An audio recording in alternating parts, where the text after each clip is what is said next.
ಗೌರವಾನ್ವಿತ ಮುಖ್ಯೋಪಾಧ್ಯಾಯರೇ, ಪಾಲಕರೇ ಮತ್ತು ನನ್ನ ಪ್ರೀತಿಯ ಸ್ನೇಹಿತರೆ, ಎಲ್ಲರಿಗೂ ವಂದನೆಗಳು. ನಾನು ನಿಮ್ಮ ವಿಜಯಕುಮಾರ್. ಈ ದಿವ್ಯ ಕ್ಷಣದಲ್ಲಿ ಸ್ವಾತಂತ್ರ್ಯ ದಿನಾಚರಣೆ ಬಗ್ಗೆ ಸ್ವಲ್ಪ ಮಾತುಗಳನ್ನು ಹಂಚಿಕೊಳ್ಳಲು ಬಯಸುತ್ತೇನೆ.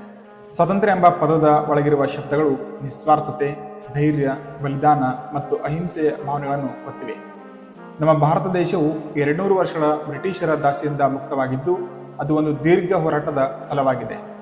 ಇಂದು ನಾವು ಉಸಿರಾಡುತ್ತಿರುವ ಪ್ರತಿ ಕ್ಷಣವು ಗಾಂಧೀಜಿ, ಭಗತ್ ಸಿಂಗ್, ನೆಹರು, ಸುಭಾಷ್ ಚಂದ್ರ ಬೋಸ್ ಅವರಂತಹ ವೀರರ ತ್ಯಾಗದ ಪ್ರತಿಫಲವಾಗಿದೆ. ಅವರು ತಾವು ಕಂಡ ಕನಸು ಏನು? ಒಬ್ಬೊಬ್ಬ ಭಾರತೀಯನು ಗೌರವದಿಂದ ಗೌರವಾನ್ವಿತ ಬದುಕು ನಡೆಸಬೇಕು ಎಂಬುದು. ಆದರೆ ಸ್ನೇಹಿತರೆ, ಕೇವಲ ಈ ದೇಶ ನಮ್ಮದೆಂದು ಹೆಮ್ಮೆ ಪಡುವವರಿಗೆ ಸಾಕಾಗಲ್ಲ. ನಾವು ಕೇಳಬೇಕಾದ ಪ್ರಶ್ನೆ, ದೇಶ ನನಗೇನು ಕೊಟ್ಟಿದೆ ಅಲ್ಲ, ನಾನು ನನ್ನ ದೇಶಕ್ಕೆ ಏನು ಕೊಡಬಹುದು? ನಾವು ಈ ಹಬ್ಬವನ್ನು ಕೇವಲ ಧ್ವಜಾರೋಹಣ, ಭಾಷಣ ಅಥವಾ ಶ್ಲೋಕಗಳೊಂದಿಗೆ ಆಚರಿಸದೆ ಪ್ರತಿದಿನದ ಬದುಕಿನಲ್ಲಿ ದೇಶಭಕ್ತಿ ಎಂಬುದನ್ನು ಜೀವಿಸಬೇಕು.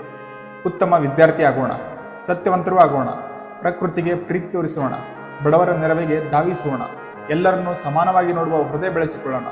ಏಕೆಂದರೆ ನಮ್ಮ ನಡತೆ ನಮ್ಮ ದೇಶದ ಚಿತ್ರ. ಇಂದು ನಾವು ತಿಳಿಯಬೇಕು, ಸ್ವಾತಂತ್ರ್ಯ ದಿನವೆಂದರೆ ಹಬ್ಬವಲ್ಲ, ಅದು ಹೊಣೆಗಾರಿಕೆ. ಇದು ನಮ್ಮ ತಾಯಿಯ ತಾಣ.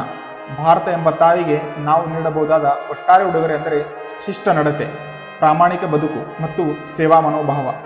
ಇದೀಗ ನಾನು ಚಿಕ್ಕವನಾದರೂ ನನ್ನ ಹೃದಯದಲ್ಲಿ ಈ ವಾಕ್ಯವನ್ನು ಧ್ರುವತಾರೆ ಹಾಗೆ ಬಚ್ಚಿಟ್ಟುಕೊಂಡಿದ್ದೇನೆ. ಭಾರತ ನನ್ನ ತಾಯಿ, ನಾನು ಅವಳ ಸೇವಕ. ಭಾರತ ಮಾತೆಗೆ ಜಯವಾಗಲಿ. ಜೈ ಹಿಂದ್, ಜೈ ಭಾರತ.